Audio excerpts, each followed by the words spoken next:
Getting everything awake.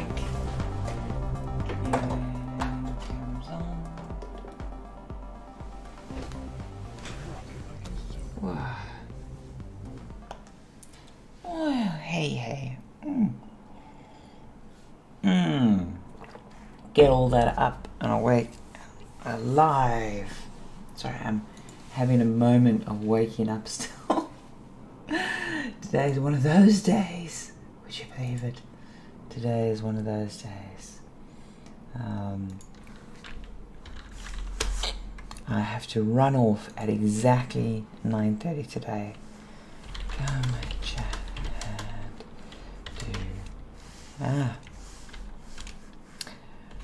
Woof. Cross stitch and shadow with our Cthulhu pattern. There we go. There we go. How's everyone doing this morning? Everyone fine and dandy? Everyone waking up? Waking up is super important. I mean, if you didn't wake up, you would just be dead, which, kind of sucks, but it's just one of those things, where have I plopped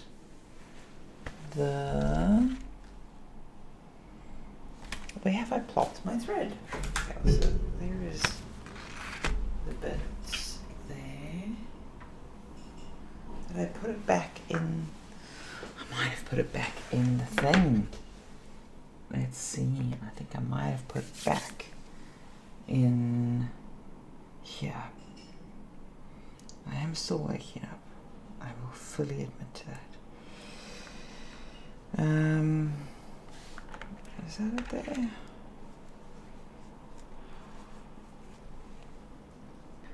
That does look like it there. Brilliant. We haven't got much of this colour left to do. Oh dear, no signal from the... There we go. Actually get signal there. We haven't got much of that colour left to do. Just some fishies. But let's get some of those fishies done and in place. It's always good fun. It's always good fun. Okay, right. How much is left on there? Is there enough to do? I'm thinking... There's a fair bit of floss left on that. There is a fair bit of floss left on that. Pull that through. So you see, we could just stretch this over, or we could try... This is one of those borderline cases, I think. Because that there is a chunk of floss. We haven't secured this floss down anywhere either, have we? Claire, what are you up to? I swear, what are you up to? Well, I think in this case, given that we haven't secured the floss down, do you know what? Let's actually just secure it to this loose bit here.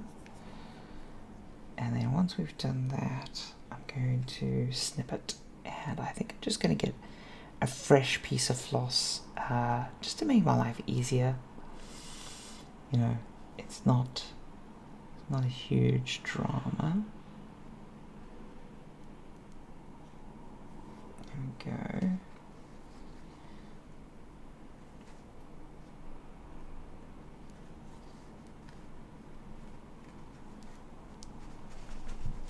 Oh.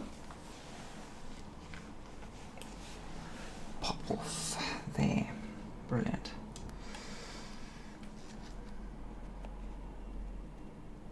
That'll naturally secure itself at some later date, just because when I have floss like that lying around, I always manage to secure it later, so I'm not hugely stressed. That's honestly not worth saving, there's not enough there. So this is always a tough call. Often we under thing, but I'm just going to go a little bit longer than I think I need to, and then we'll sort out from there. How's everyone doing? I haven't grabbed a coffee yet this morning. I'm still on my water because I literally just woke up. I had my improv class last night. It was good fun. It was good fun. It was fun to hang out and stuff. It's honestly, for me, it's more of a socializing thing than anything. Just because it's a great vibe. It's a great gang. It's nice to learn. It's nice to push myself a bit there. But it's great. Been thinking to myself now that all of this staying in the house malarkey is over. I just need to organise more and more class stuff, because now that I'm working from home, it's actually a lot easier to attend a class or a thing or whatever. I do have to make sure I'm like, okay, I'm out of the thing. And the key for me is I want to book more stuff during the week. Like at the moment, my skate lessons first thing on Saturday morning, and that kind of works out because then I really, unless I've got something pressing to do, I spend all of Saturday skating, and that's a nice habit for me. It kicks me out of bed on a Saturday morning, but generally I like to keep the weekends free. And yeah, just the idea of organising more going out on the weekday things is exciting for me. Though I do have to organise. That reminds me, because my phone just beeped. Let me see what that is. Oh, that is a very lovely gentleman who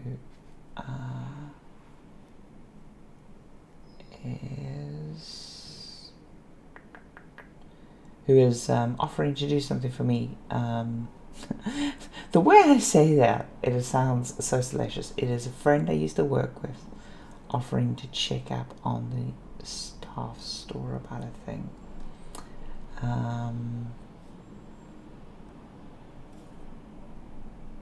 Because I have been trying to order these headphones ironically from my old employer Sony for so bloody long, and originally I was like,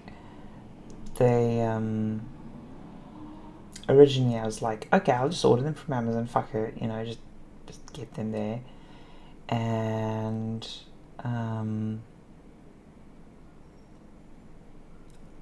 there are the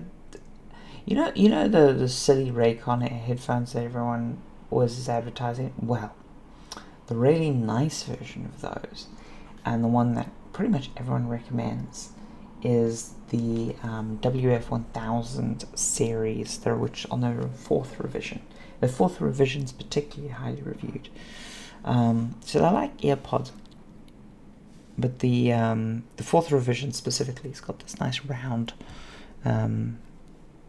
case, that controller thingy-majiggy, that is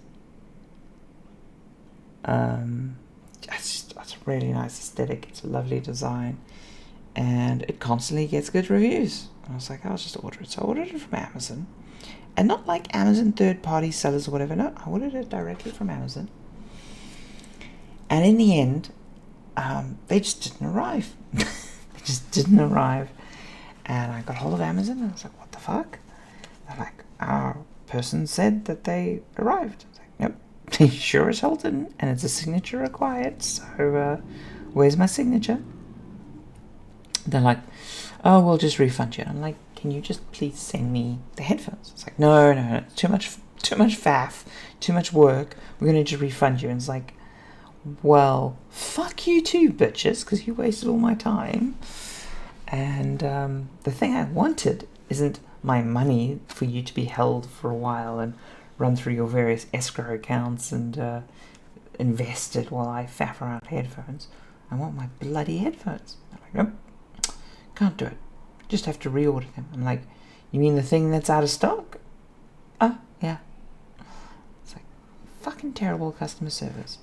See, most companies, most actual reasonable brick and mortar companies these days, for products that are frequently out of stock or products that are popular or whatever, they will keep back a little bit of stock to deal with RMA requests and to deal with fuck-ups like this. But of course, Amazon does not play by old school rules. So anyway, I was like, well, screw it. If I'm going to get it, I might as well order directly from the supplier. Sony is relatively new to direct consumer sales. I mean, they've got like the physical store locations, but those were more like tech showrooms. But they're starting, because of COVID, to do direct consumer sales. Which honestly they should have done a hell of a lot sooner, but they've got partnerships and shit, and they were just slow to move into the space. So I order it. Unbeknownst to me, unlike a modern digital retailer, what they actually do is they just forward on that internet order to one of the brick and mortar stores.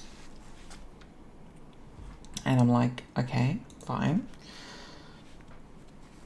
So the Wolverhampton store gets my request, and then rather than sending them to me, does nothing. And then eventually one day I get an email saying, oh, the warranty's started or whatever. And I'm like, okay, the warranty started. Fair enough. They mean they're sending it. Check the website. The website says they still haven't sent it. I'm like, okay, that's strange. Eventually I'm like, no, I've got to chase these things up. So I chase them up. Oh no, we sent that app back ages ago when we did the warranty. Well, your website says you haven't sent it. And I sure as hell have not received it. And there's no tracking number on the website where, there's specifically a spot for tracking number. Oh, let me go talk to UPS. Sure enough, there apparently is a tracking number. And now UPS is investigating and looking for it. But the experience has been far from idyllic. Let us just put it that way. It has been far, far from idyllic. It's just one of those little bits of fuckery that get in your mouth every day and just annoy you. So that's been the day, or rather the 2 months of chasing down the specific headphone and trying to nail it, trying to get it done. But hey, it's okay. It's not like it's an urgent thing.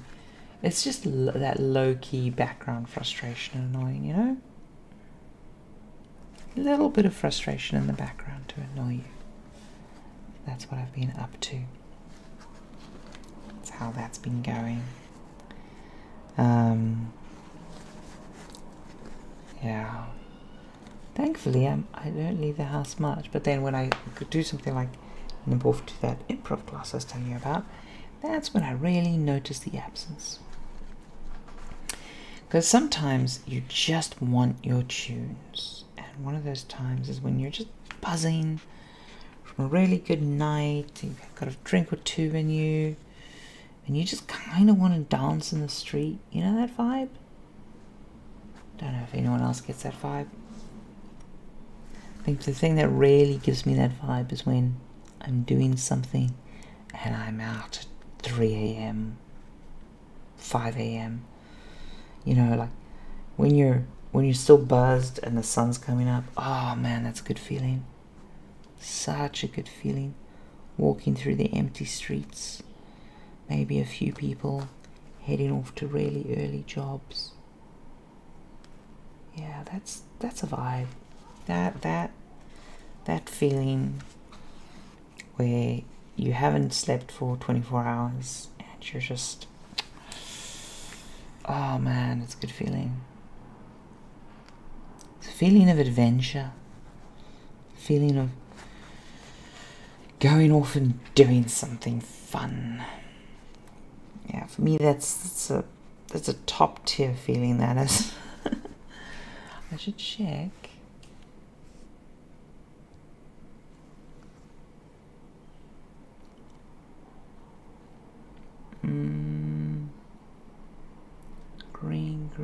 what are we doing? We're doing hollow squares. No hollow squares up there.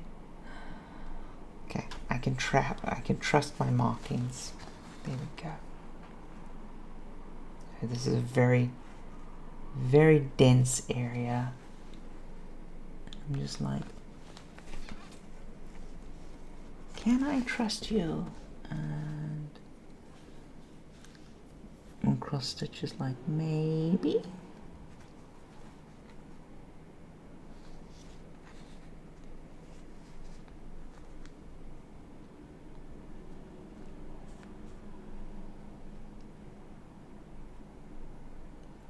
But then again, maybe not. Come on, there we go. Got to come back to this area as well. Okay, we're gonna just head up to spot. Hey, first time. Nice. Nice. See, Cory Doctor has got a good thread on Twitter going after Facebook. It's oh man, I so badly want. I really was hopeful that the court cases with Facebook would have blown up in a regulatory way, but at the moment it seems like the corporate dystopia is in full swing. Like, if Facebook's not getting regulated, who the fuck will be, you know? After so many clear and blatant violations, and with bipartisan support against them, you know. If you can't prosecute Facebook, there's no companies that can be prosecuted. There's just so much clear evidence. 2 down.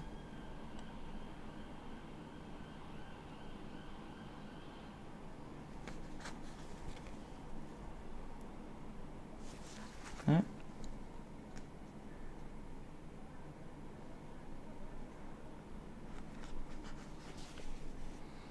Yay!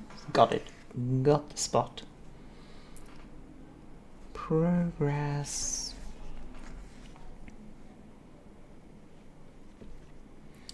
Yeah, I know. I've been just dusting off a lot of projects this week. Getting them out of the cupboard and going, well, out of the digital cupboard, I should say. Going, that's worth my attention. I need to make time for it. But I have to also say, I've been loving just powering through the cross stitch. Really, really vibing with working through the cross stitch.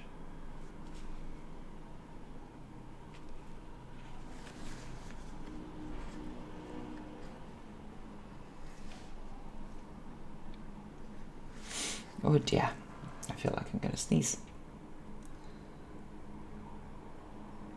Hey, tissue! Excuse me.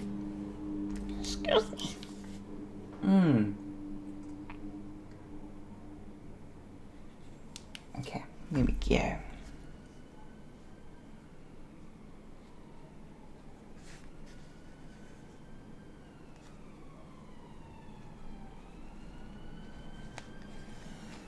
There we go.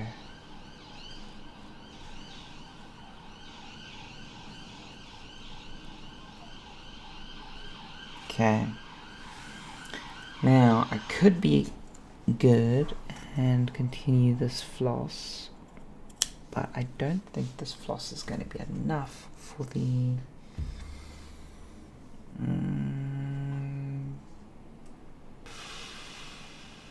It's so close, but no, we're not going to take the risk. We're not going to risk it. Because it's a tense scenario. No, I'm going to go with the more floss than I think I need situation. To keep it clean, to keep it frustration free. And because this is the last of this color that I'm pretty sure this is the last of this color that I need. Yeah, I try not to rant about it too much, but it is on my mind more often than not. The systemic disassembly of the open internet by corporations. To be honest, it's usually Google I'm ranting about. Facebook is pretty bad though. Facebook is pretty awful.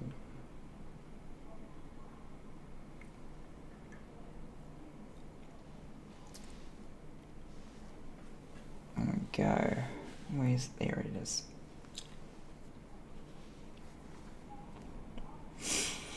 Yeah, my big concern with Facebook is they're the only company of scale that is 100% dedicated to the metaverse.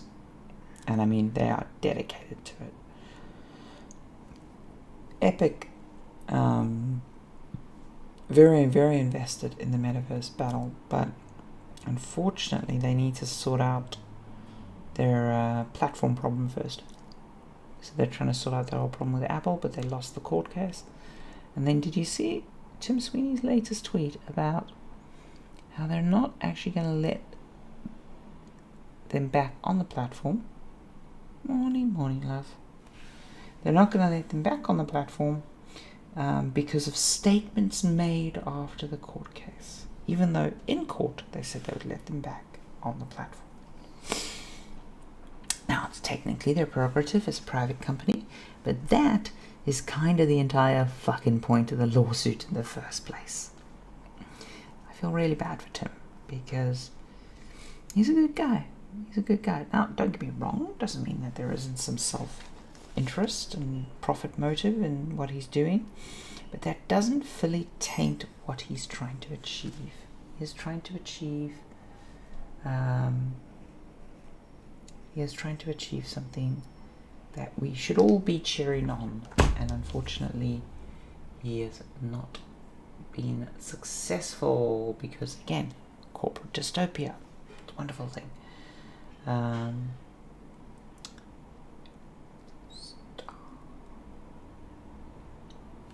Yes, absolute darling, that one. Friend trying to do a thing for me.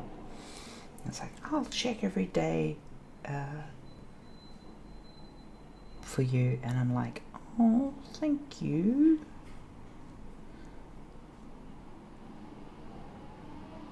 It's small gestures like that that really, really matter.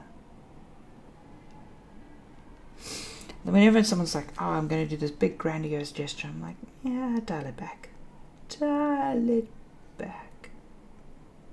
I mean, don't get me wrong, big grandiose gestures nice occasionally. You have to know the person very, very well, and you have to be very confident that that gesture's going to go over just right. Oh dear, I've got a tummy ache this morning.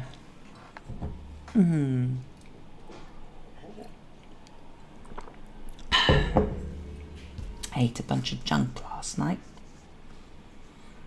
I was the snack captain last night, so I had to bring along some snacks, and I was like, screw it, I'll just do the easy thing and I'll grab some bits and bobs from a thing, and I'll take those along.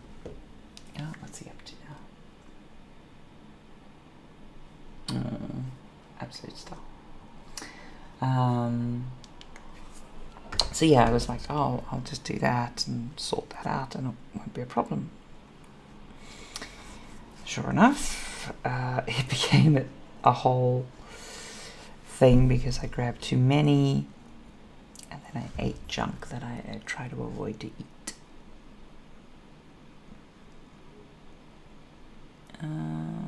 Wait.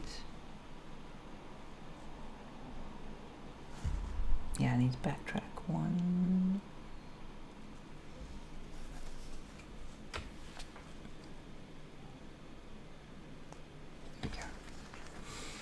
There we go.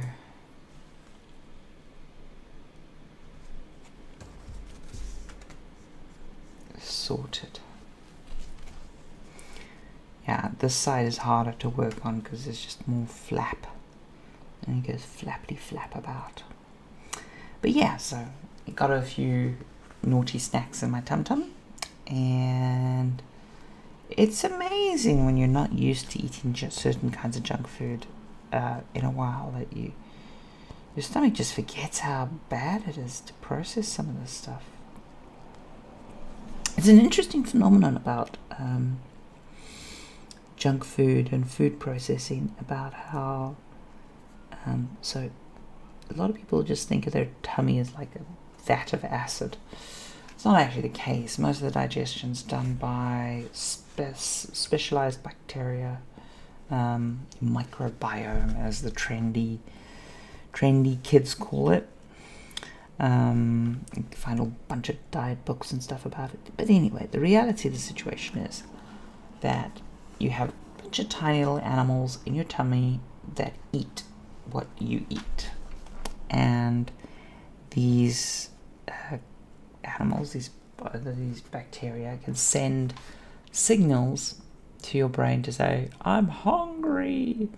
And so, like how sometimes people joke, oh, I don't have any room for vegetables, but I've got room for ice cream.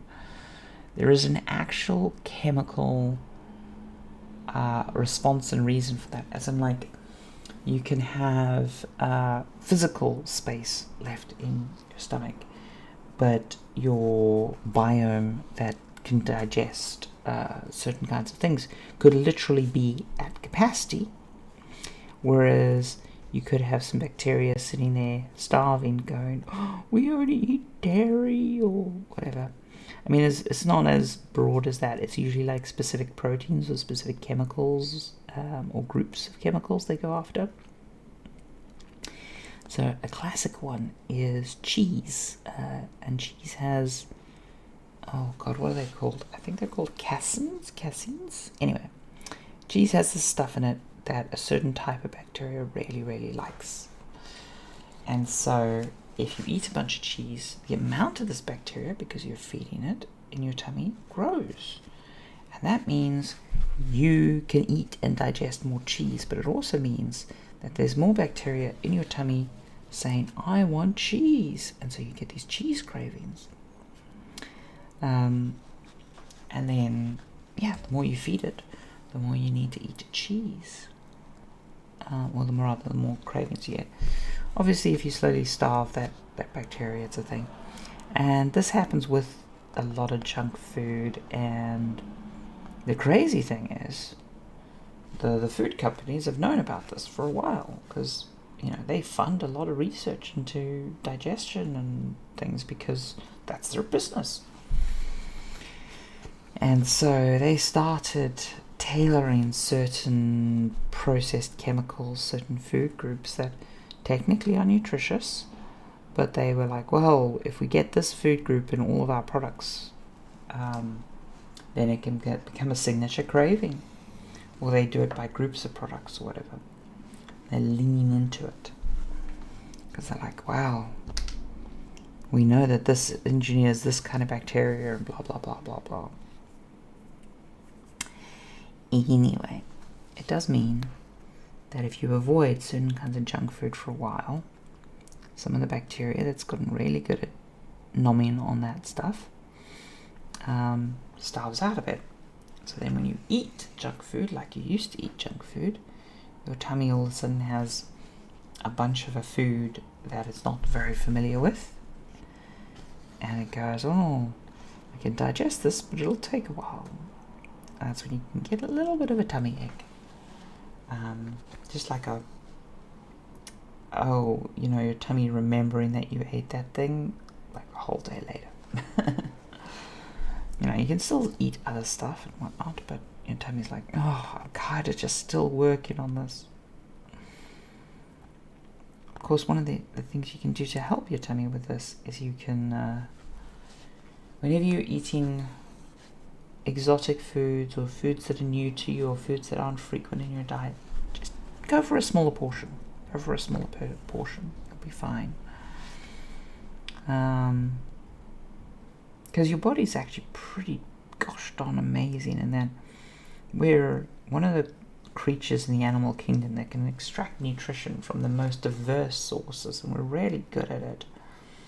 And we're really good at taking like a mono diet, like so like you'll hear medical stories about someone who only eats white foods or chips, or someone who only eats carrots or whatever.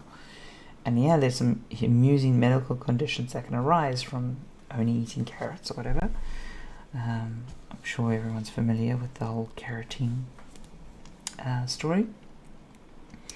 But it's still kind of amazing that your body can take that single food source, and it's a little bit more work for your body, don't get me wrong, but in a pinch, your body can convert carrots into all the different kinds of stuff it needs.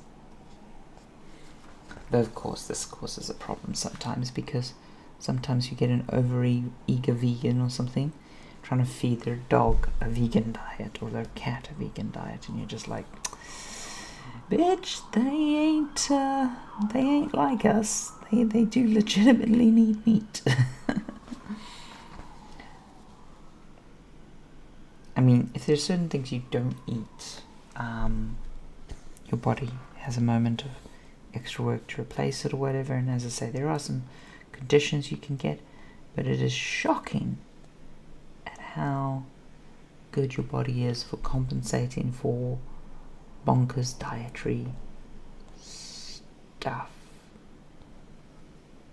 I mean, it's a real survival mechanism. Like, you know, people talk about like superhero abilities, like being able to fly and stuff, and people talk about, oh, we're going to make a super soldier that's super strong and da da da da. But just the fact that we can eat pretty much anything and still get our nutrition, again, not optimally, but we can survive on, you know, really shitty food. That is quite the survival trait. It is almost on par with being able to breathe in outer space. I mean, it's more useful than being able to breathe in outer space, because evolutionary, we've never really been exposed to a low oxygen atmosphere. But I'm convinced that, you know how we always do these sci-fi stories about, oh no, if people lived on Mars, their biology would change pretty damn fast. I'm like, I think we underestimate, and not everyone, not the biologist people, but I think your everyday person underestimates how fast those evolutionary changes would kick in. You know, how quickly people would change if they lived on Mars, or if the entire world had, I don't know, 20% less oxygen. Yeah, human biology, man, it's one of those subjects that I was never very good at, but whenever I study it now, I'm just like, oh damn, my teachers must have been hella boring, because biology is fascinating.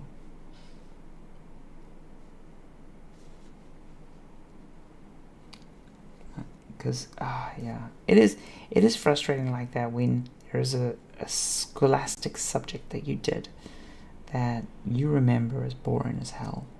Then you go back as an adult, or you go back into it from an alternative source, and you're like, how the hell was I ever bored by this? Like, how bad must the teaching environment have been for this subject for me not to have totally glommed onto this subject and enjoyed digging into it? Because biology stuff is weird and fun and really, really interesting. I wonder, can we... let's just put that there. I was going to try to get smarter. I was like, then you're going to drop the needle in between the keyboard, and it's going to be a whole thing, and you're going to have to run and get it and fidget in the thing and da da da da da. Yeah. It's like predictably, it's a predictable problem you can avoid. But it's like, yeah, but I can totally ride a bicycle with one hand. Dear. It's those little things. It's fun. It's fun to play with what you can do. It's like when you're walking along on the street and there is like one of those, oh God, what are they called? Those raised bits, like a little balance bar next to the road or whatever, or just along a garden path or something. And then you try to do the whole, I'm going to walk on here and balance on here. And part of it is completely nonsensical because you're clearly on the functional working part of the pavement or the sidewalk, depending on your nationality. But for some reason, the human brain, I know the reasons, and like we'd go into the whole psychology of play, but we go, ooh, that sounds fun, and we start balancing on the thing, and we start trying to make a game of it, and yeah, it's amusing. It is amusing. Okay, this next bit is gonna be a bit. So I'm thinking about what color to do next. This is not the obvious choice, but it's the choice I think I'm gonna make. The next color we're gonna go for is the brown. Where is it?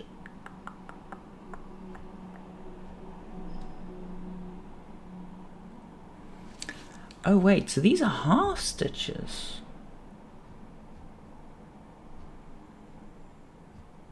Gosh, I'm an idiot. Have I done any of these as half stitch? Avocado green. I think I have done avocado green as a full stitch, not a half stitch.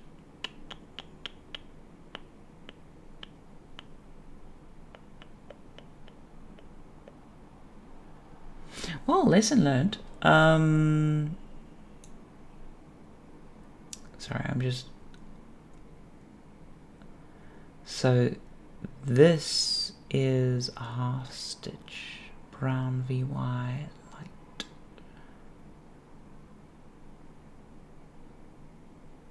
Interesting. Sorry, I'm just checking for where in the pattern this color comes up. I think it's only reflected in the water, but I'm just scanning my eye over to be sure.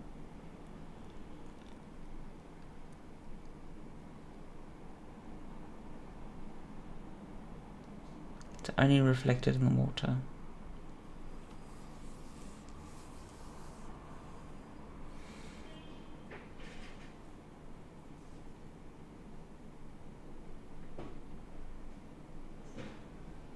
Okay, in which case, let's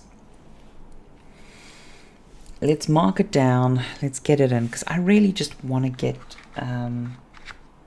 some of the watery bits marked in. I think what I'm going to do, instead of doing a half stitch, because I just haven't really done any half stitches in this piece, and I don't want to break the consistency of it, which, to be fair, is naughty of me, but I've been modifying this piece as I go along anyway. I think what I'm going to do is I'm going to go, instead of with a 4 stitch, I'm going to go with a 2 stitch, two floss stitch. I think that'll work. I think that will work. Okay. So 3 on from here, or 2 on from that step. Okay, 2 on from that step, and then we want 1, 2, 3, 4. I'm going to do some pattern marking.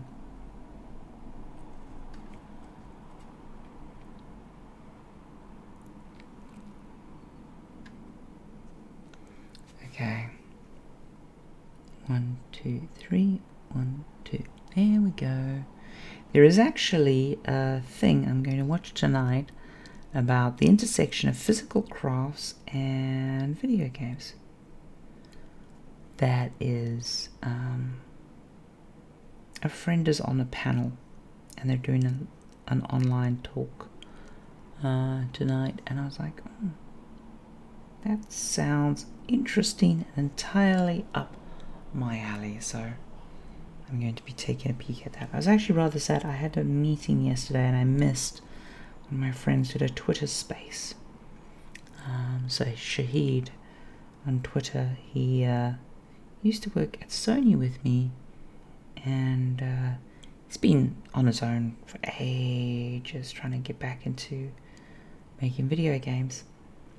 Been really interesting and to watch his struggle of doing indie dev, and I just the man deserves so much more success than he got doing it, but he's still struggling on, and I really appreciate watching and learning from his particular fight, because I know he's a very talented and smart man, and to watch the particular struggles that he's had, they've been interesting. They have been really interesting. So it's been a real lesson to watch him. 1, 2, 3, 4. Been a real interesting lesson to watch him struggle. Yeah, as I say, I wish he was more successful, but he is an absolute angel for sharing so publicly his struggles with it all.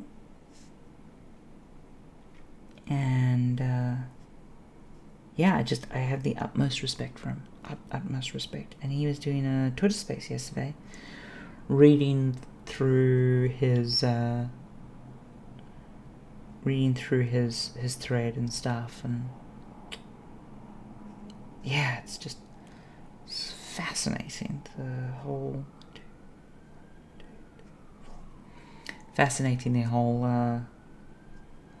experiment there, and the whole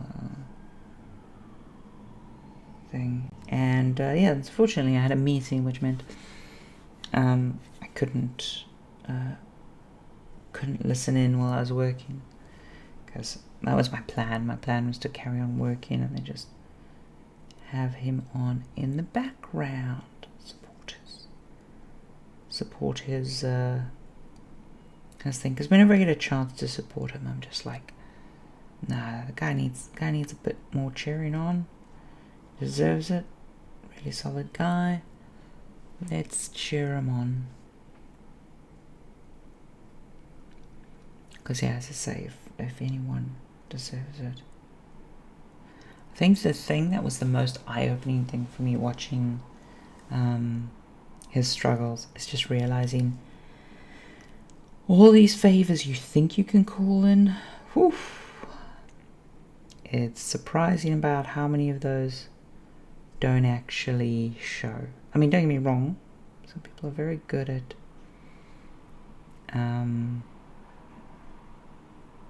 doing what they said they would do and having your back, but then you also realize, oh wait, while there are people like that, there is it really sucks when they don't come through, like uniquely sucks. 1, 2, 3, 1, 2, 3, and 1 up, and we do 1, 2, 3, 4, 5. 1, 2. Okay, and we go down that square. 1, 2. 1, 2. 1, 2, 3. 1, 2. Okay, and then 1, 2, 3, 4.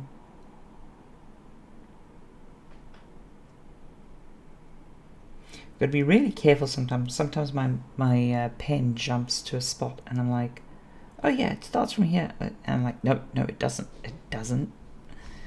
and then a 5 spot. 1, 2, 3, oh, 3, 4, 5. Ba-da-ba-ba. 2. Ooh. Now that has me concerned.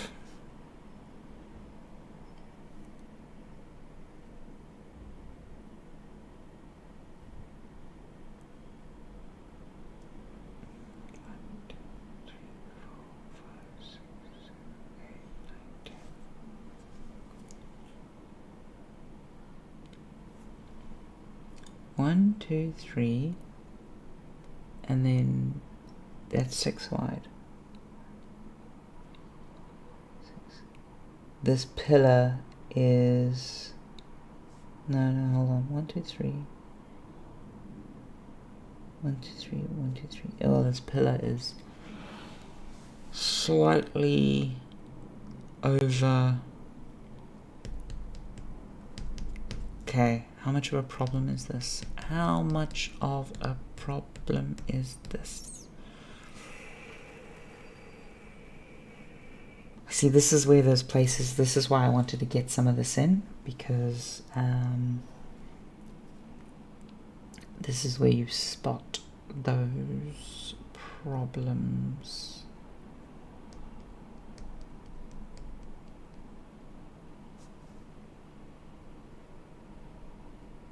I'm improvising on the pattern. I'm riffing.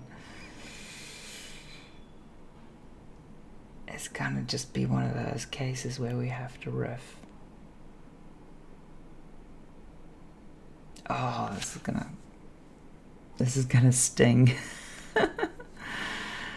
Oh, motherfucker. I can't believe I made that mistake. So it's just these 2 stitches here, but then I've marked everything and I'm like,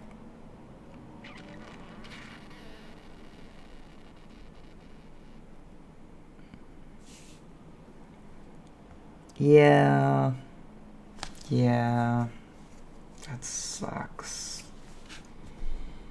That really sucks. Screw it. I'm gonna go bold. I'm gonna try fix my mistake.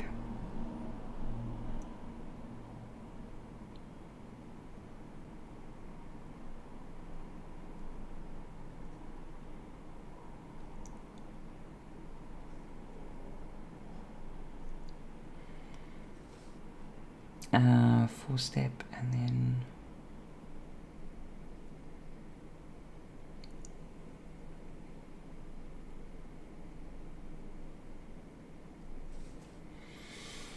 yeah.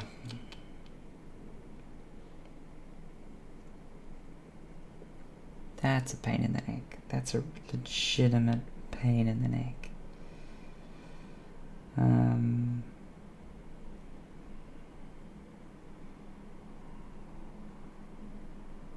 I've screwed up again. I'm running with it. I'm freestyling this design a little bit. Yeah, I'm just tweaking it here and there. Whatever these red dots are when they go down is what we're going to be using. 1, 2, 3, 4. It's okay, it makes our pattern unique. I mean, it was already unique because we're mucking about with colors and stuff. But it makes it even more unique.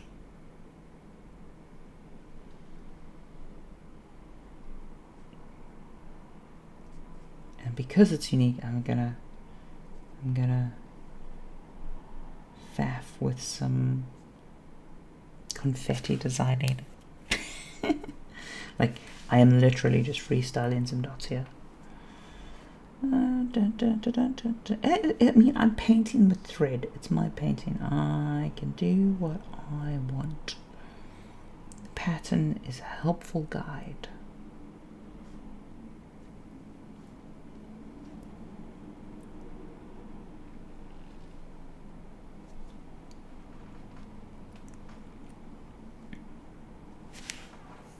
yeah, the pattern's a helpful guide, but I'm gonna do what I want. I'm gonna flex the design as I see fit.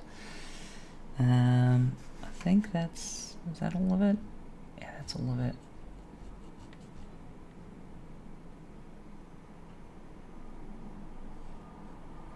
I mean, realistically, we should have a bit more brown in places with the way the reflections work. But I think that's... boop. Boop. Boop. Making myself a little bit of confetti, but I'm like... I'm actually okay with that. There we go. Fantastic. Fan-bloody-tastic. Okay, we are going to have to wrap because I've got a thing I have to be on time for.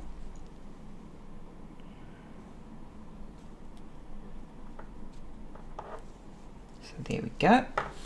Thanks everyone for dropping by. As I say, we're going to have to wrap on time today. Let me show you our progress. So obviously we've finished Nessie, we've finished the two fishies. Well, not totally. The eyes still need to go in and some bits need to go in. But you see there, we finished that. And then you can see we've marked out where all the reflected wood in the water is going to be. And we're going to do that not as a half stitch, as the pattern originally suggests, but we're going to do that as a... what's the word I'm looking for? A lighter stitch. We're going to use less floss in those areas, and I think that'll work in a more interesting way, a more consistent way with what I have done in other places for this pattern. So yeah, it's been a learning experience. It really has, really been a learning experience. Oof. That being said and done, thank you so much for dropping by, and I will see you when I see you. Ta-ta. Rock it like you do.